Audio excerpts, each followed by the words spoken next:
Good evening, our brothers and sisters. This is Becky Makedama. I have been asked to present on the family life week subtopic earmarked for today. It's entitled How to Improve the Mental Health of Your Children. The author of this presentation is in the bottom. It's Dr. Alina Baltazar.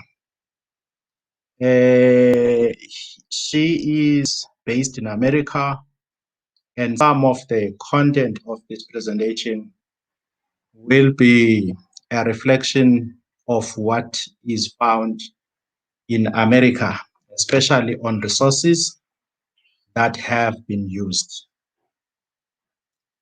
The theme for this week, it's unity in community. Adventist family life, I will go with my family. Unity in community. What is expected in us is that not only ourselves as parents should be going, but we should be going along with our families. Our families should be well, our children should be well as ourselves. Therefore, the intention is to empower ourselves as parents to be able to help our kids to cope with the challenges with regards to the mental health. The key text for our presentation today is on Philippians chapter 4, verse 6 to 7. It reads as follows.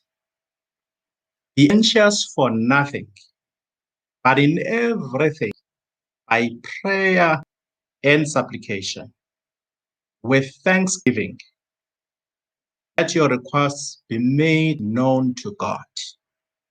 And the peace of God, which surpasses all understanding, will guard your hearts and minds through Christ Jesus. Another one is the book of John, chapter 14, verse 27. We are reading the New King James Version. It reads as follows. Peace I leave with you. My peace I give to you, not as the world gives, do I give you. Let not your hearts be troubled, neither let it be afraid. We also have a wonderful scriptural reference that we most love in the book of Matthew, chapter 11, verse 28 to 30. And it reads as follows.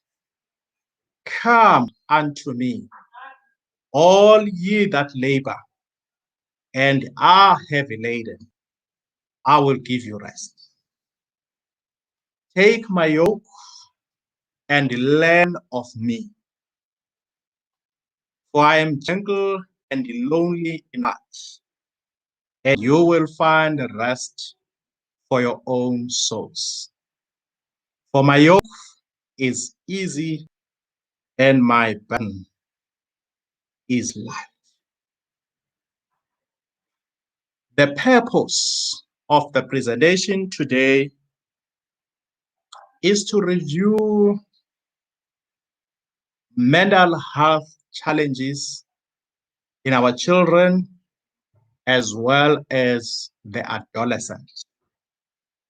What is it that we can do as parents to help circumvent problems with respect to mental health?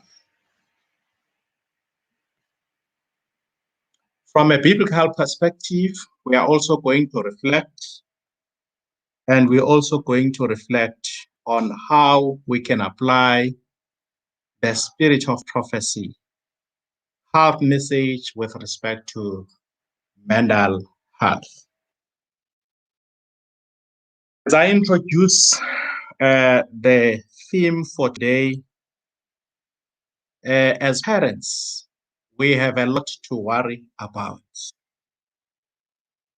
Mental health and suicide is increasing in our children and the adolescents. Statistics indicate a significant rise on mental illness, ranging between 10 and 20%.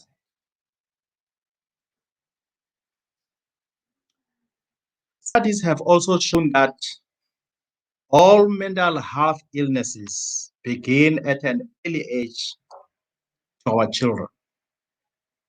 Even in our Adventist colleges, you find 1 in 4 in our children being depressed, or 1 in 5 in our children having an anxiety.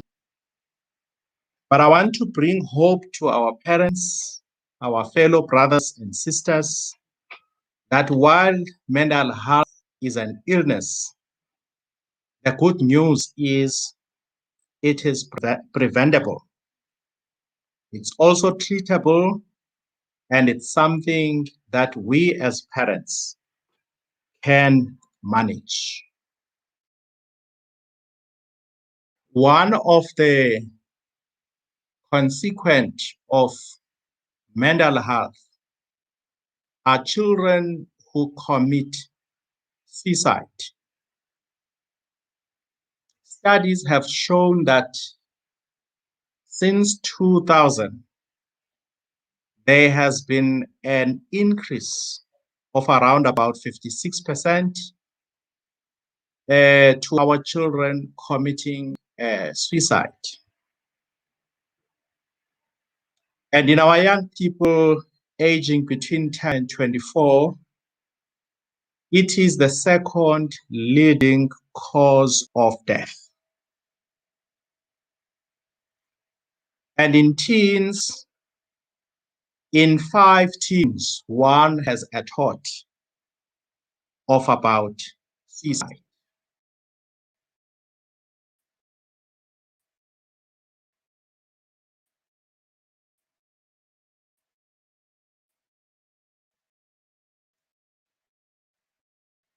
In our world that is busy,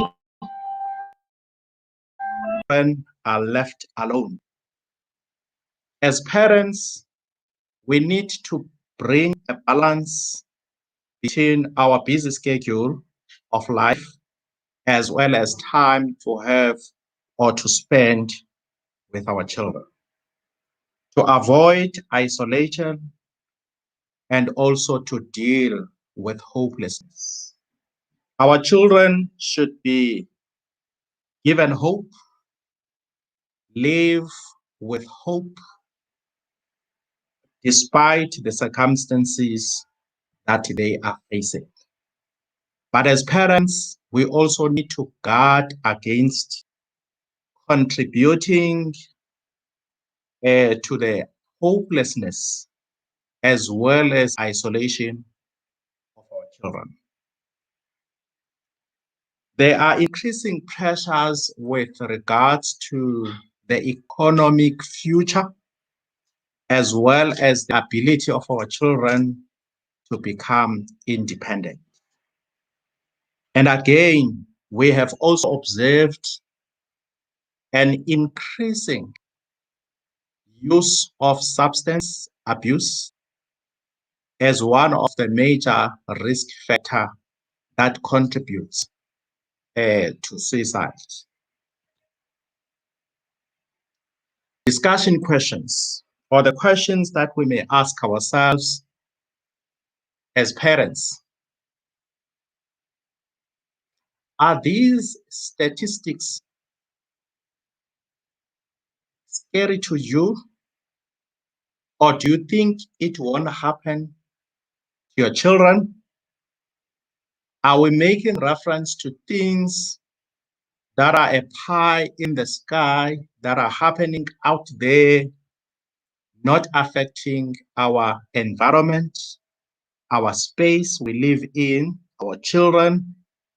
Or we are referring to things that are happening in our space?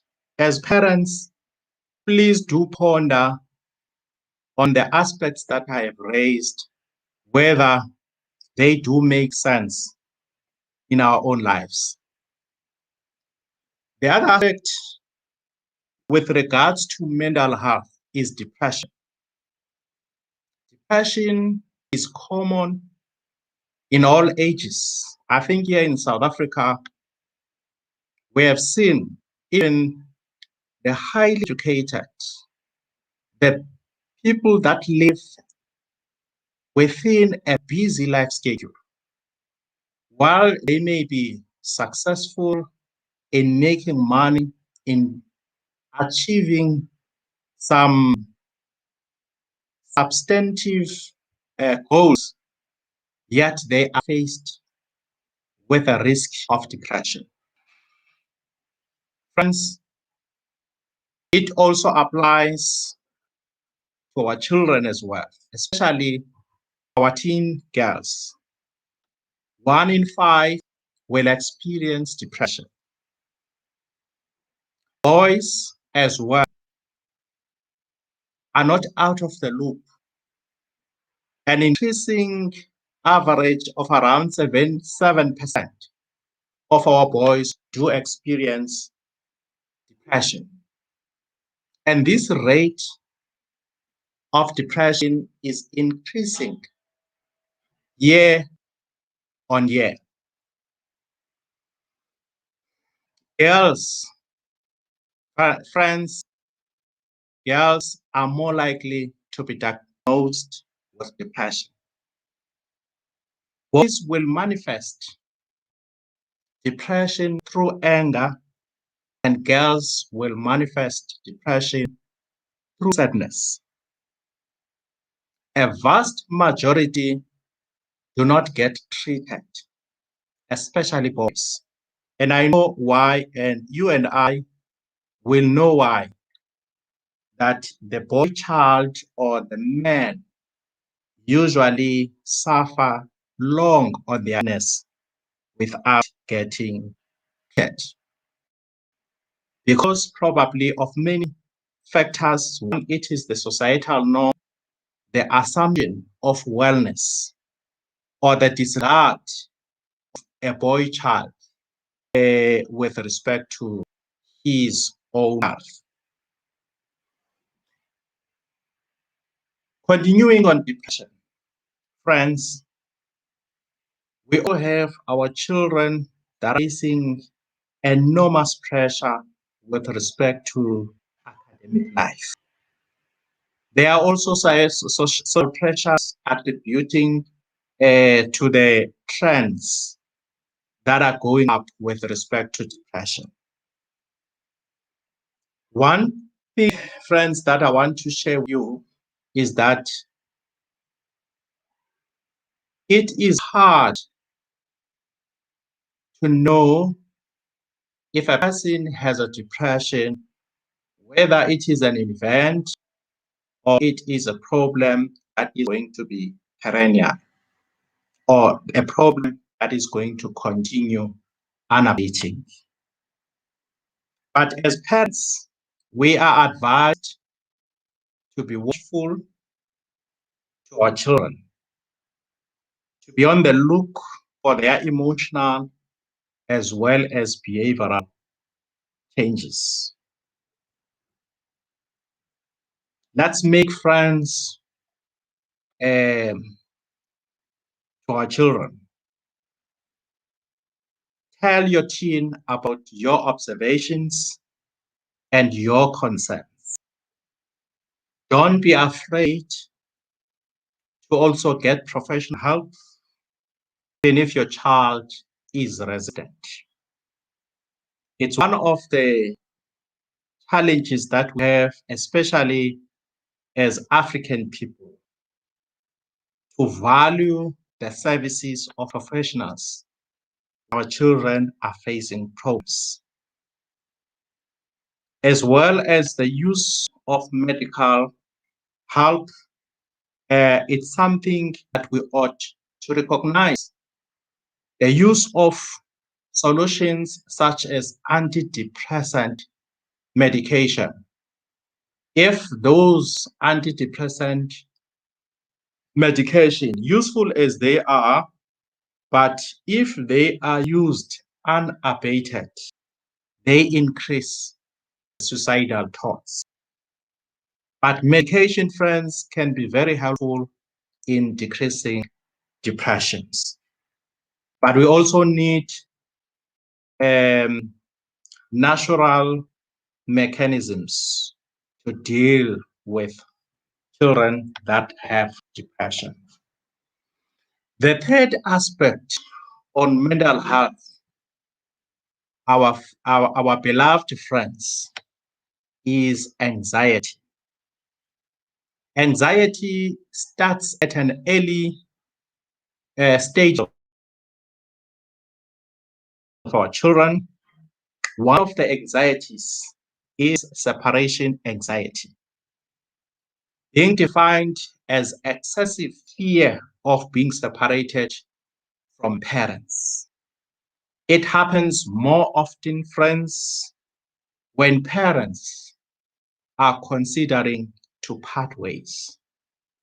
Of course, in certain circumstances, it is out of our control, but wherever possible, if parents can bear with one another, work out their challenges, and less expose their children on challenges of adulthood, then children will be saved on separation anxiety. Another point are the phobias that our children face. Our children have specific objects or situations that they are afraid of, and therefore we should understand, we should know our children. What is it that gets them into anxiety? There are also societal anxieties, fear of certain social situations where children can be judged. As they are growing and as they are still young, they are afraid of being judged. And therefore, as parents, we must find a way whereby our children do not feel that when they share their fears with us, they will be judged. There are challenges that we are familiar with today called panic attacks, which is an abrupt surge of intense fear and physical discomfort that peaks within minutes. Generalized anxiety, defined as excessive worry that affects the body and the ability to function. So, in other words, we should be seeking to calm the situation or to create calmness in our children, regardless of circumstances we or they are facing. In other words, we should be hopeful, we should be positive, we should be trusting in the midst of circumstances that will arouse fear amongst our children. Fears in our children, friends, are real. Separation anxiety is normal for children between 9 and 24 months. Children at a very early age, they enjoy an environment of closeness to those that are older than them. There are also fears among our children that are at preschool age. Imaginative minds, fearing things that are not real, fearing things that they have heard of, but those things never existed. Especially in our African culture, we always scare children of things that never existed. And because they have trust in us, then they begin to learn to fear those things, even though those things are myths.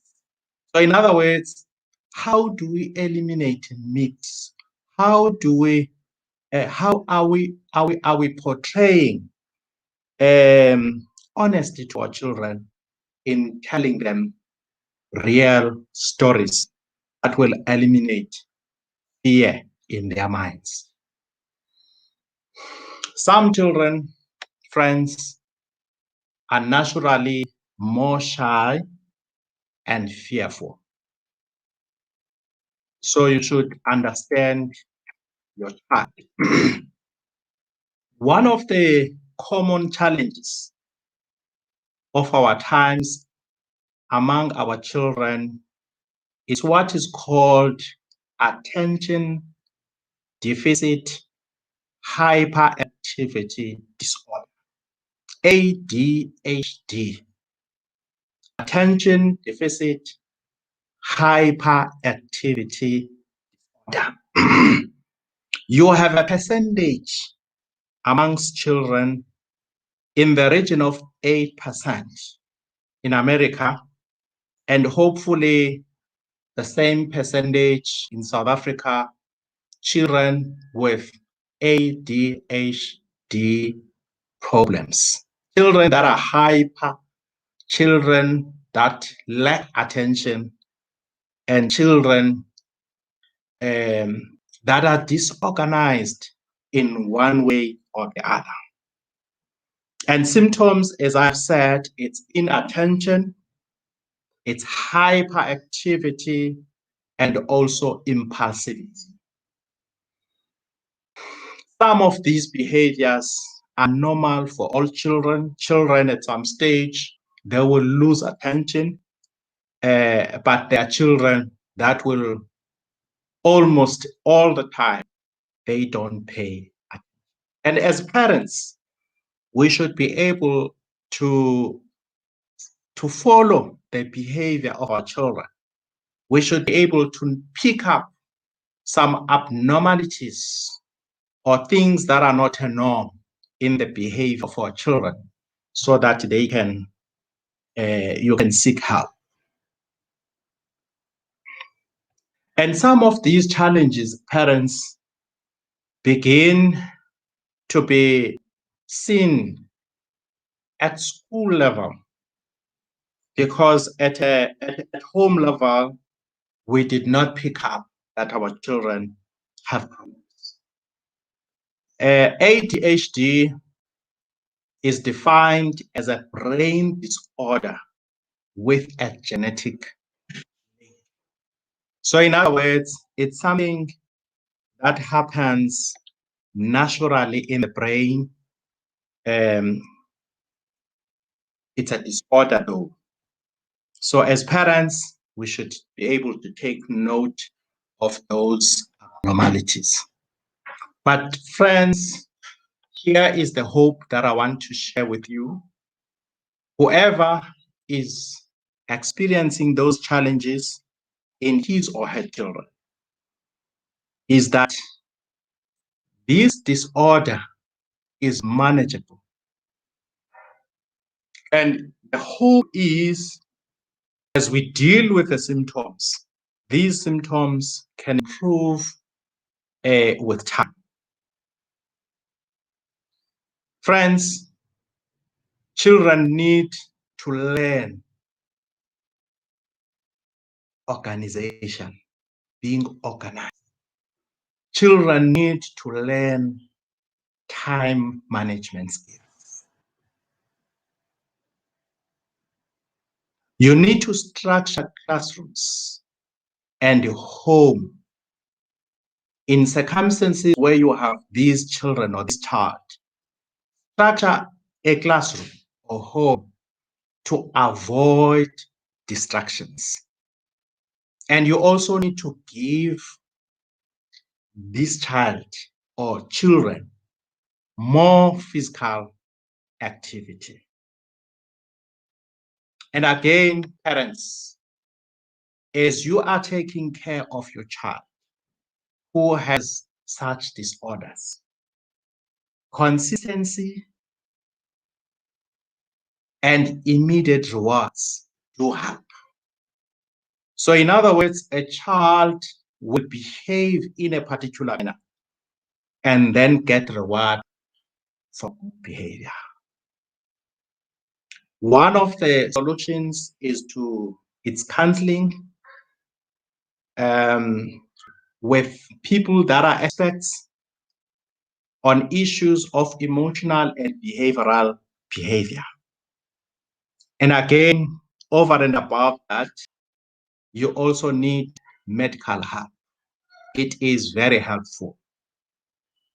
There are side effects on medical help, and therefore we should avoid having our children dependent wholly on medical help.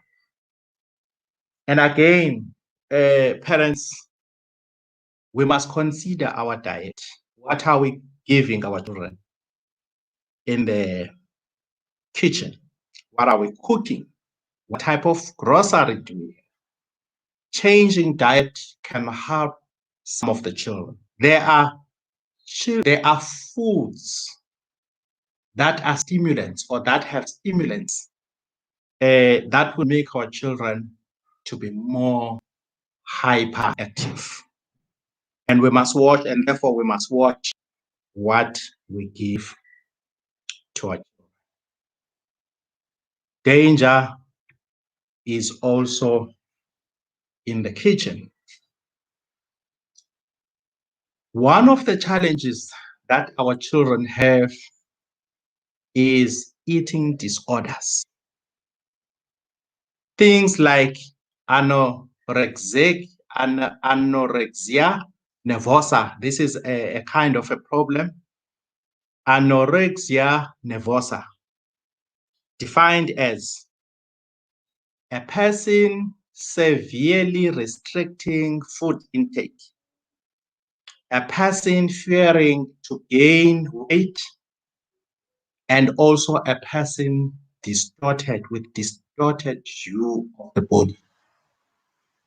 Because of the distorted view of the body, she will tend to restrict herself from the food intake for fear of gaining weight. We also have the opposite. It's called, in American terms, Bulimia Nervosa,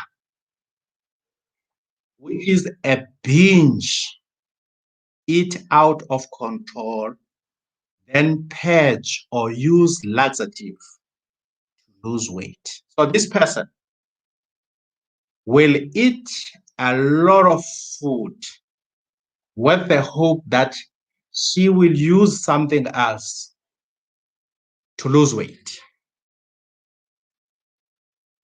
Then you also have another category, binge eating. Binge eating, eating out of control, but don't purge or use laxatives. So this person just eats and eats and eats and eats. And that person will tend to eat beyond. Parents, in our lives today and in this busy world, we also have children with problems such as autism spectrum disorder. Autism spectrum disorder, I'm sure most of us have become familiar with this challenge, which is defined as deficit in social communication and interaction. These children have a deficit to interact or communicate with others.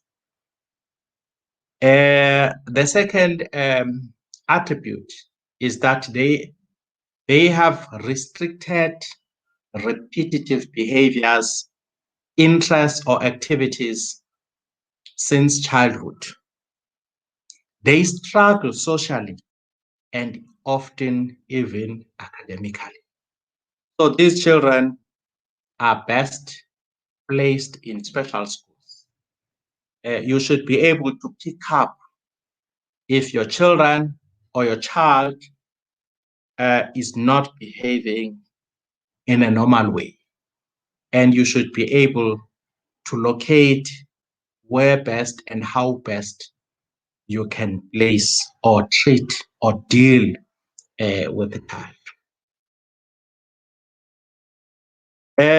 As a parent or as friends or as relatives, associates, neighbors, as part of community, we need to learn how to develop social skills and function in a society that thinks differently. That's how we deal with children with autism. They need to learn how to develop social skills, function in a society that thinks differently.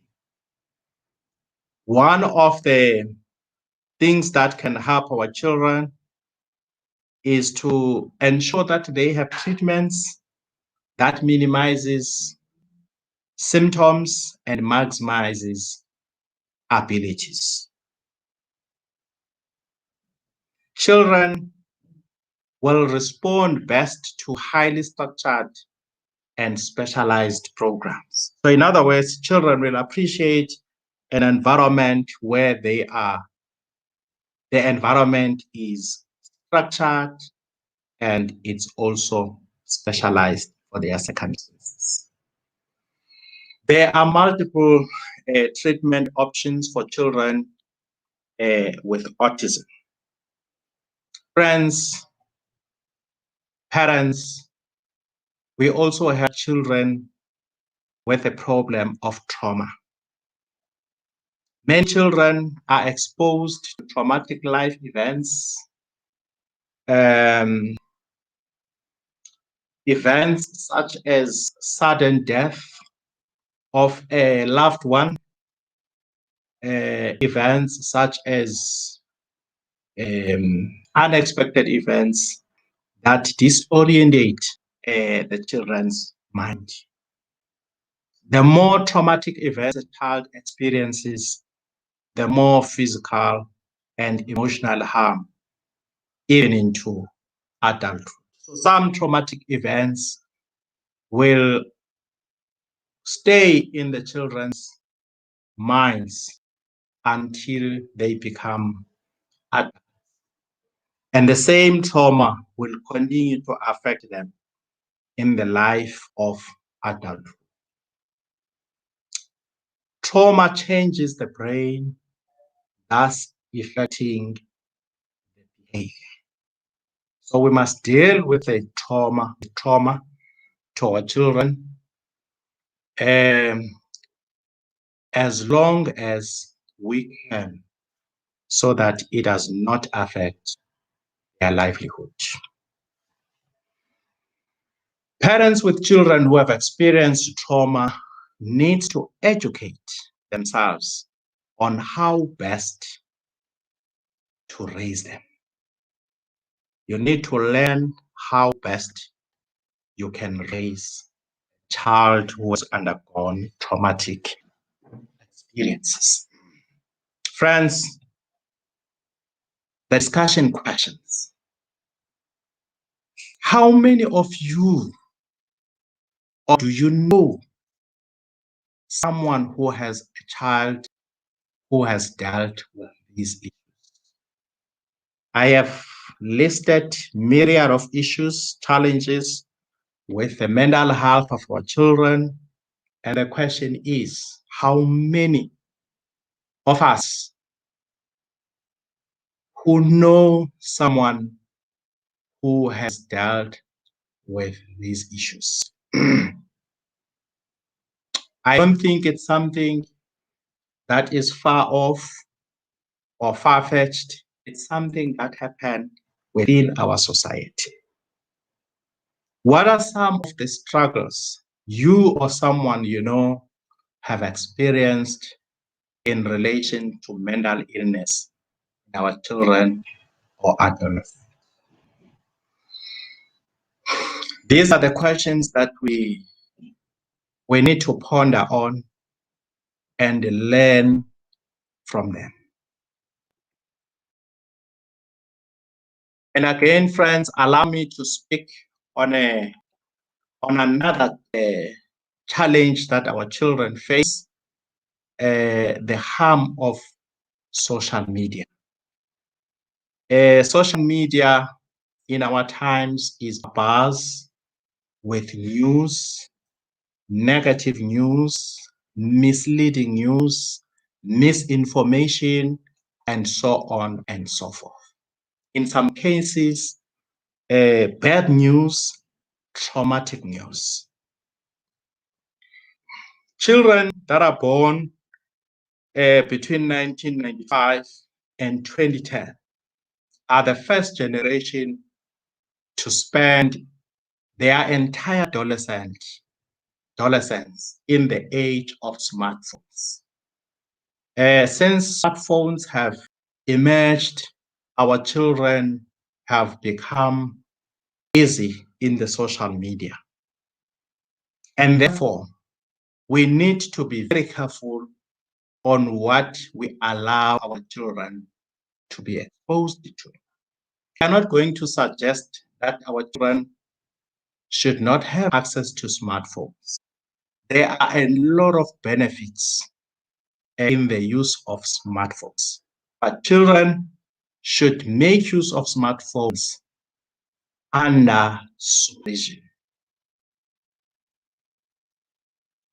Strong connection between increased smartphone use and increased suicide, depression, and anxiety. Studies have shown that children that are exposed in smartphones, they have increased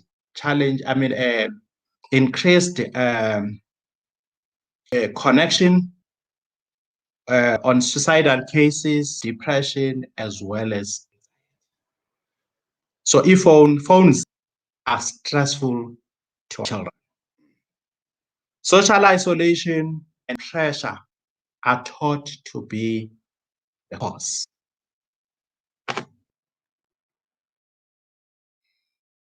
Now on application, where in your body do you feel the following emotions?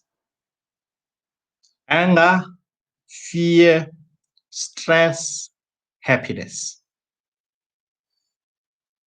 Where in your body do you feel the following emotions?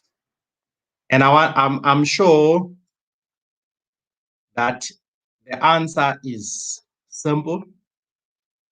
The mind is the one that suffers from all of these areas that are mentioned here.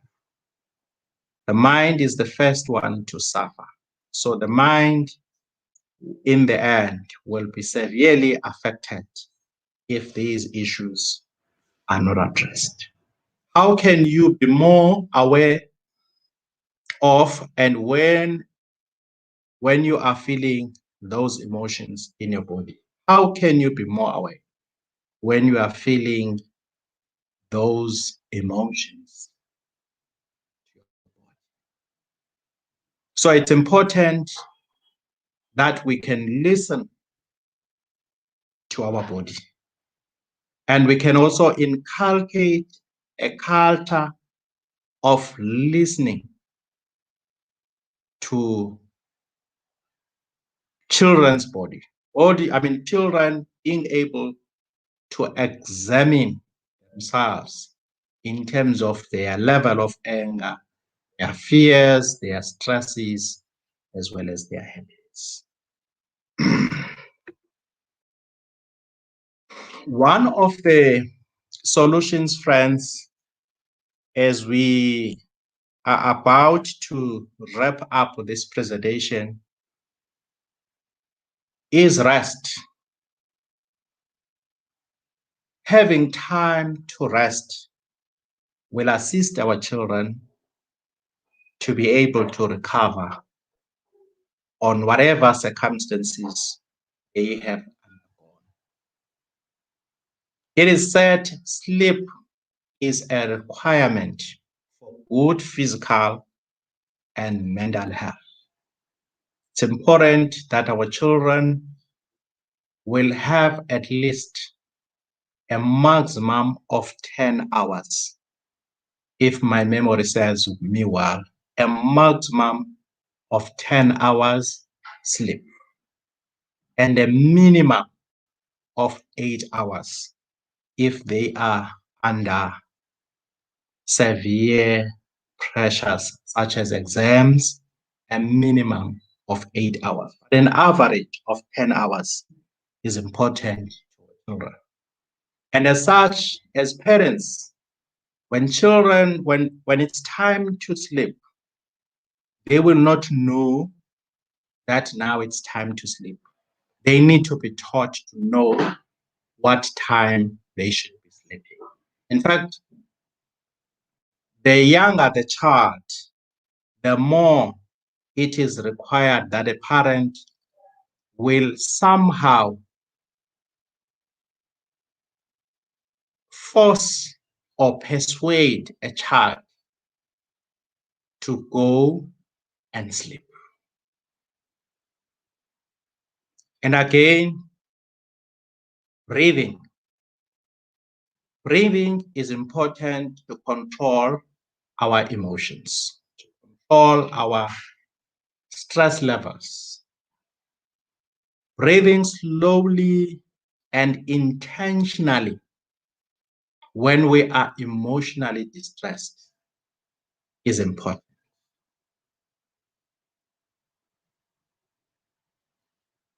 Then the last one is relaxation. Relaxing your muscles when you notice them tightening from emotional distress. We need to command our muscles to relax when we notice tightening from emotional distress. Now, let's look at the health message. What does it say with respect to mental health? Diet. Let's begin with diet. It is said that diet is an important aspect in improving our mental health. We must eat the right food. Food for the brain, food for our intelligence, food for our mental strength. Eat a diet rich in whole grains, in fruits, in vegetables, healthy fats, low fats, as well as food with high fiber. Then we're going to live a life that is healthy and balanced. Again, friends, parents, we like to spoil our children, give them sweets, give them snacks, unhealthy snacks, and we must avoid our children having to take sweets and also having to take or receive highly processed foods. Our children must enjoy food that comes naturally in their system. And again, one of the important aspects in our children are the regular meals. We should have regular meals, eating at a particular time, your breakfast, and having your lunch at a specific time, and having dinner as a family consistently at a specific time. And avoid skipping meals as a family or to our children. One of the aspects that is important, friends and families, is the exercise. As a family, as parents, we need to be models in keeping our bodies healthy. We should be regular in doing physical exercises as a regular part of our lives.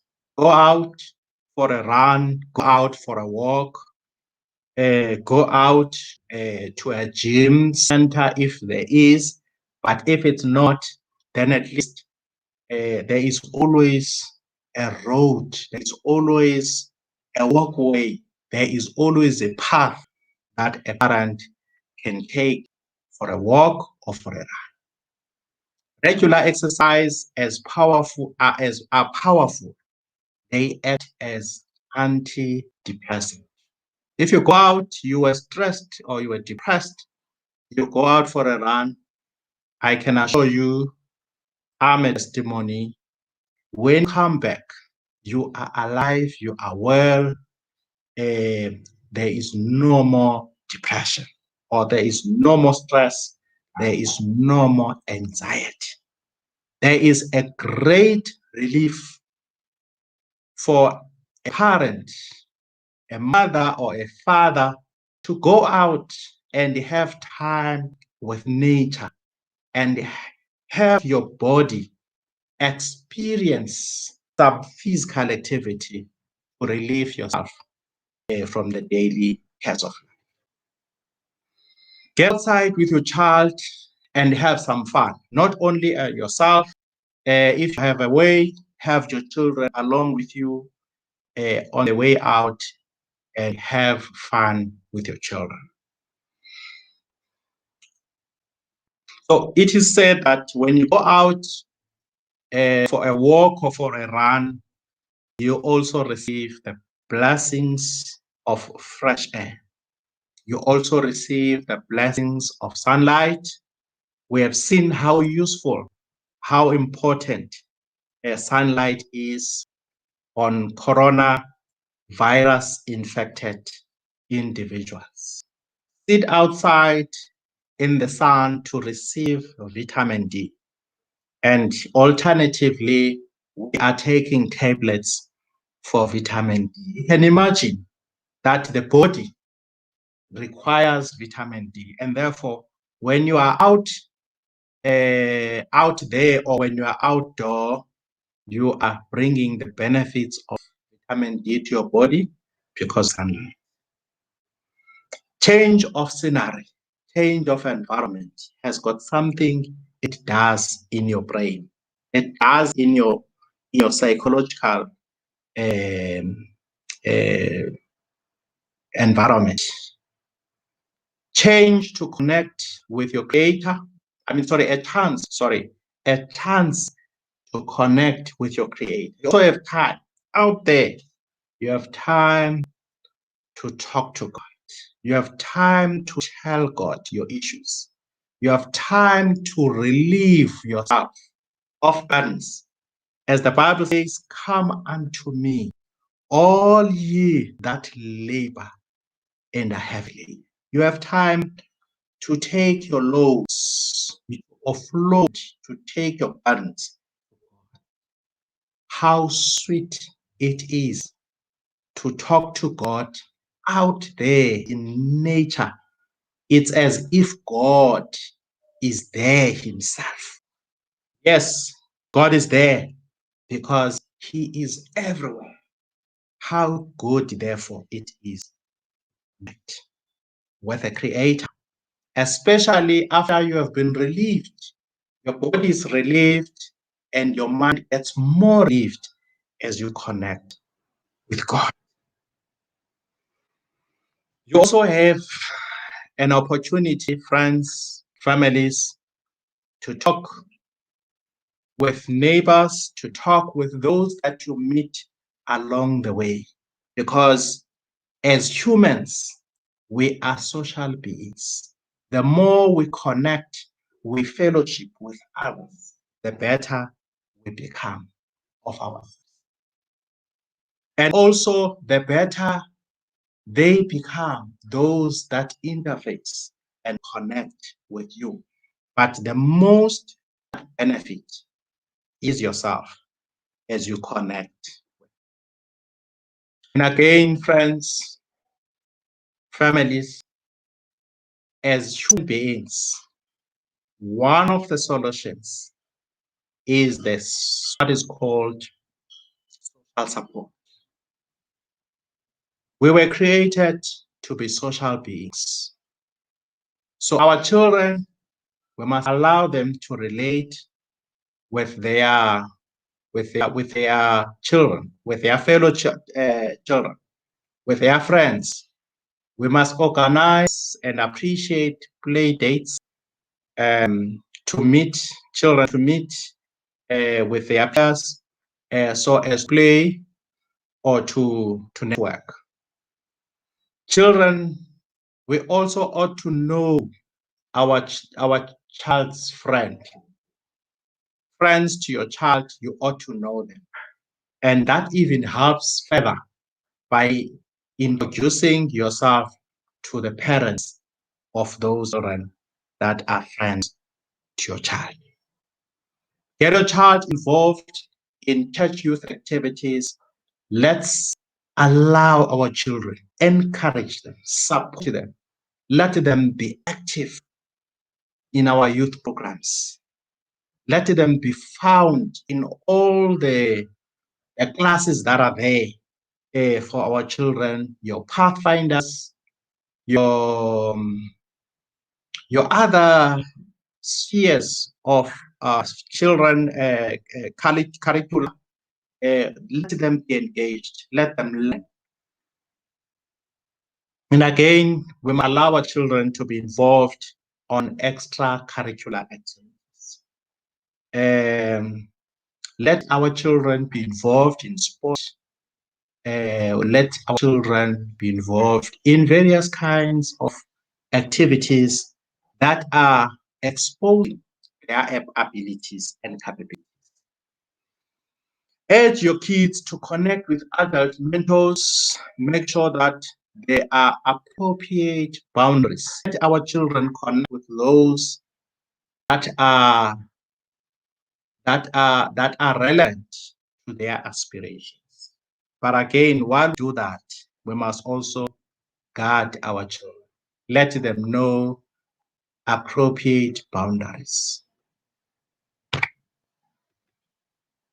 Then the last part, if not least, is the spirituality. Our patients also suffer mental illness, often at the lowest is when they feel disconnected from God. Now, the issue of trusting God can help us through difficult times. Prayer is a powerful way to unburden our worries. Encourage your children or your child on spiritual development. Take them to Sabbath school. Let them be involved in personal devotion. Have regular family worship.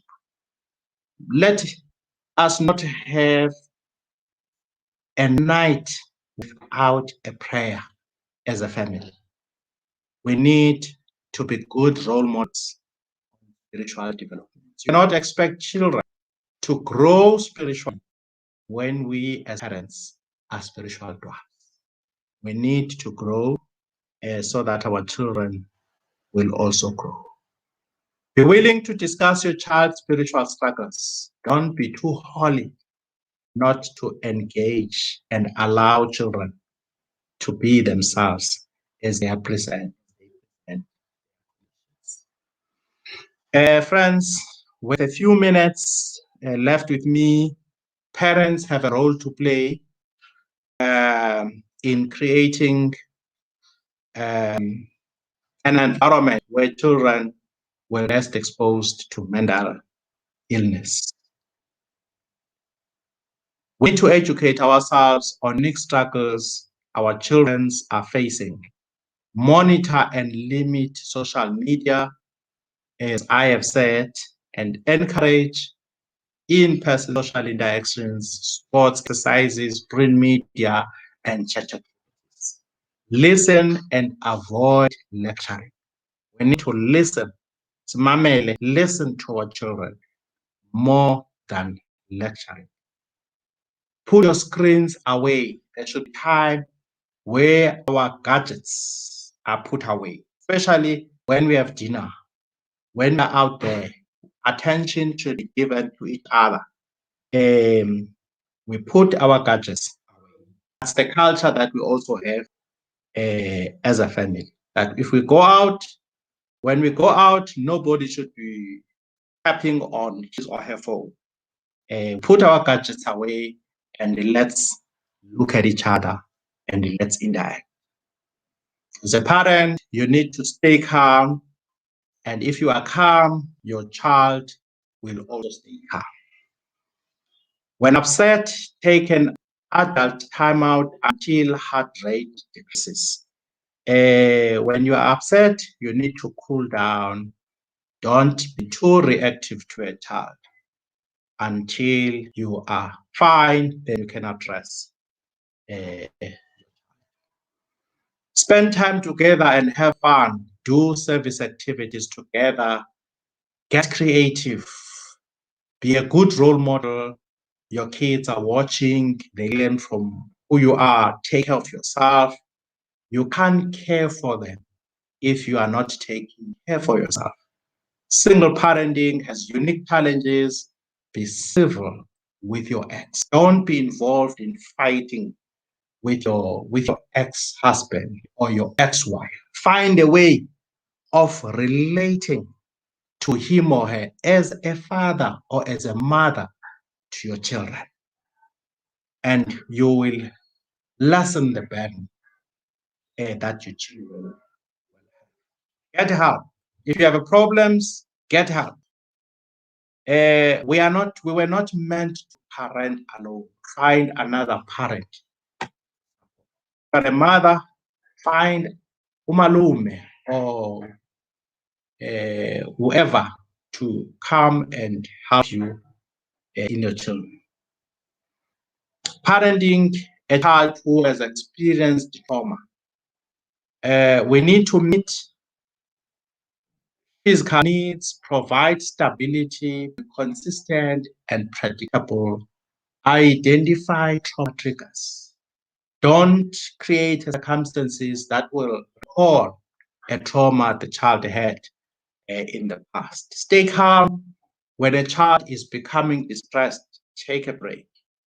Give your children choices and control as appropriate.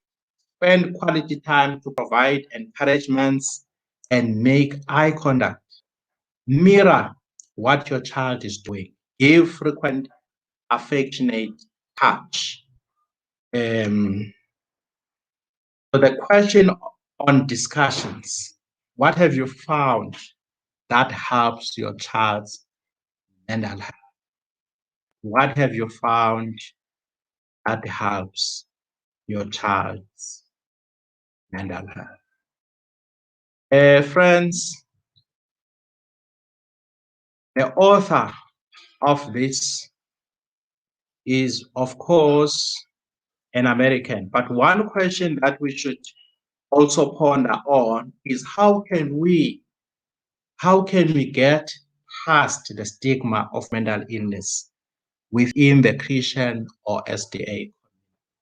So as SDAs, we are also exposed to this challenge of mental illness, and how can we as SDAs deal with the stigma of mental illness within ourselves? Friends, this takes us to the end of our presentation. References to this presentation have been made by the author and are reflected in the presentation here and I'm sure there are other references that are South African or African authored. We can also make reference to, and the very same literature which is being shared, I can assure you it's available on the net. You can access it.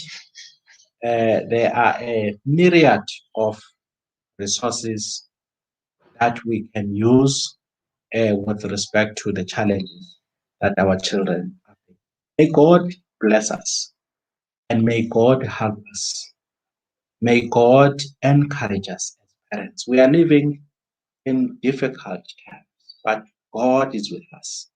And He said, I will be with you always until the end of. And He bids us, come unto me, all ye that labor and are heavy laden, I will give you rest. He is promising rest, and He is promising peace I give unto you, not as the world gives. So no matter what are the challenges, but the God of heaven is promising to give us. And may God give our children the same peace we need as parents when we face challenges. May God bless us. Let us pray. Our kind and gracious Heavenly Father, may the listeners be able to capture the essence of this message. May you bless them. We have mental challenges in our children and sometimes even in our. But we are praying that as you bid us, let us come to you. You shall give us. Give us wisdom. May we be able to pick up these things and deal with them while it is still early, so that our children will be supported, enabled, and empowered. If for any reason we have missed these things, you forgive us and cleanse us from all unrighteousness. This is our prayer in Jesus' name.